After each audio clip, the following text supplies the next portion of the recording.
Di mana Sungai Batu, di mana Kedah? Rupanya kita lebih awal daripada tamadun Rom. Rupanya kita lebih tak awal daripada tamadun Rom. Kenapa saya kata begitu?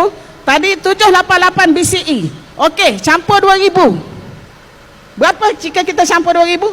2788. Jadi 2788 ia sebelum Rom. Grade 3000. Kita sudah ada tamadun sebelum Rom. Selepas Greek ia adalah kita, tetapi tidak diletak dalam data-data ekologi atau data tamadun dunia. Kenapa?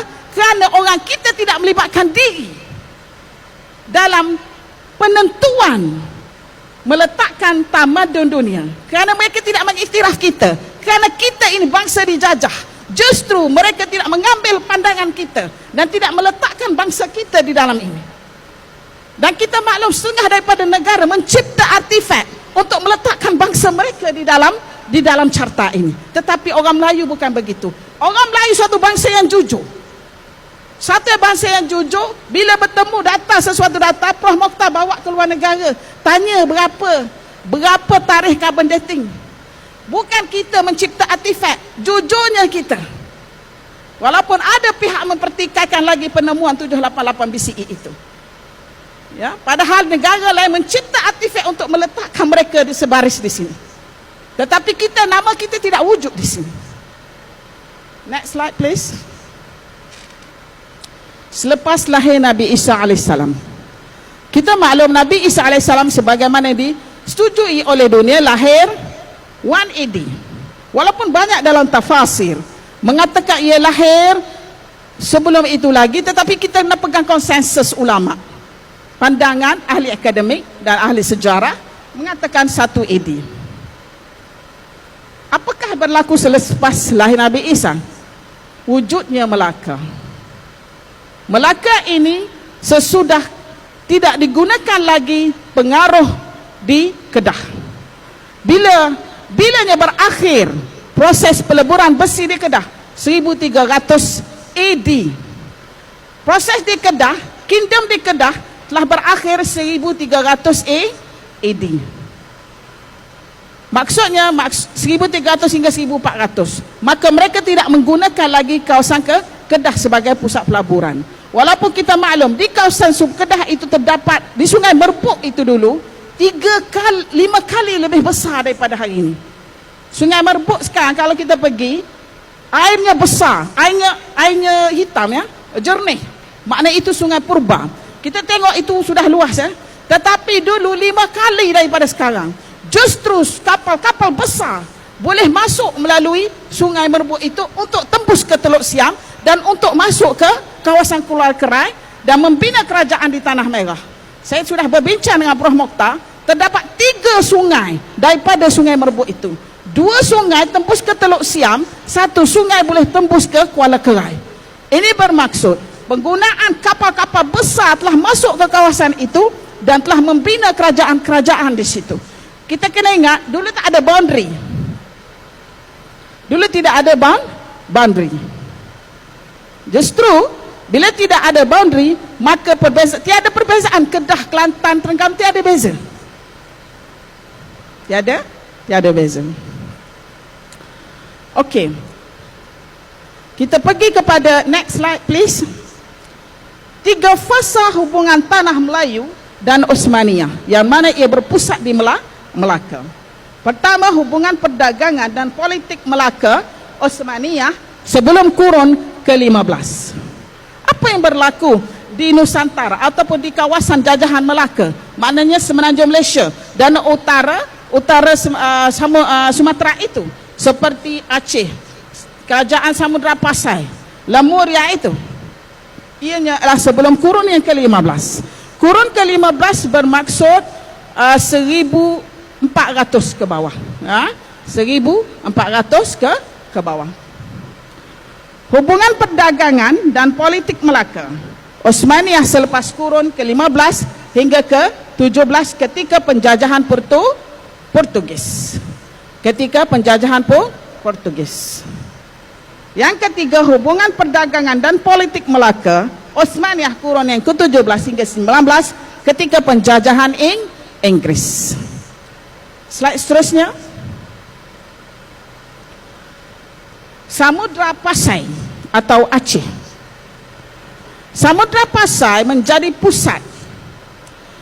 pusat pentadbiran kerajaan Islam sesudah kejatuhan kerajaan Baghdad yang diserang oleh Tartar sekitar 1300 AD.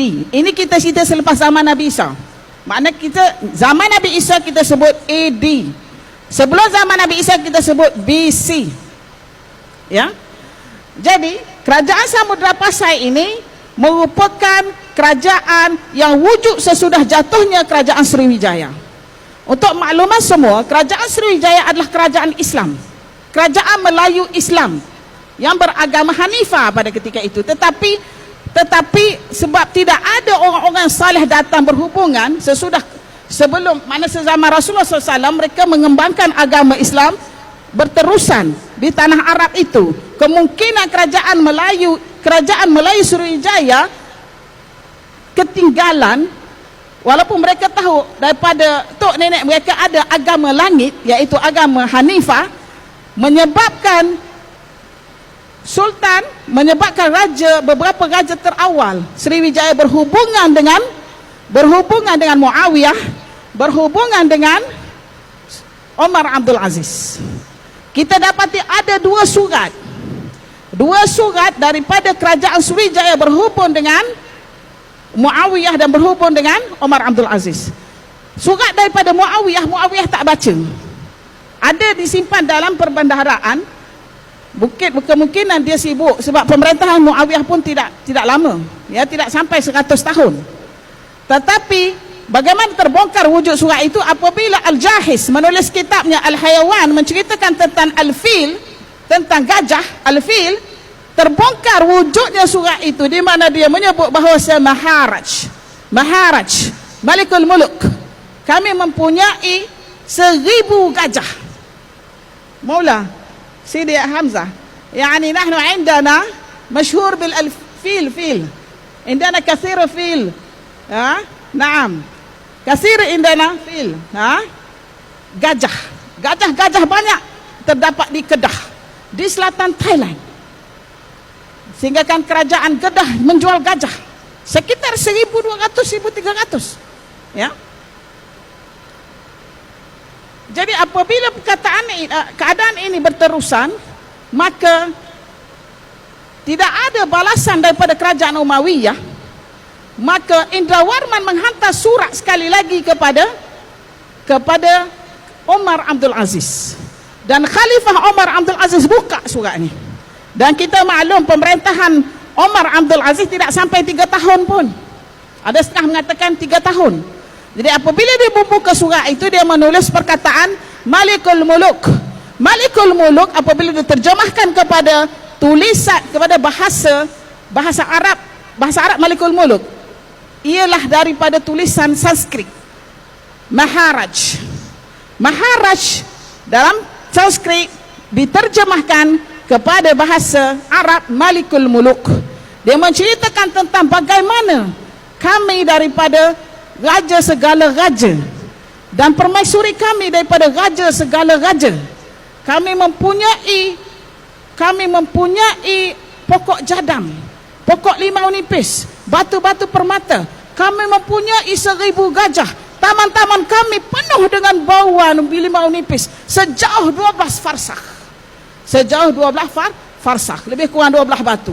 Maksudnya kerajaan ini hebat dan besar, aman. Kami mempunyai emas. Terimalah hadiah kami yang tak seberapa ini, tapi tolong hantarkan kepada aku seorang ulama yang boleh mengajarkan aku agama Islam, dan sesungguhnya aku ini Islam. Kita dapati catatan ini ada dalam manuskrip yang disimpan di Turki. Adapun manuskrip yang disimpan di Spanyol tidak menulis ana akhukum fil Islam. Tetapi manuskrip di Turki ana akhukum fil Islam mawjudah. Kita ada masalah di sini, dan ini boleh dibincangkan dengan lebih dalam lagi.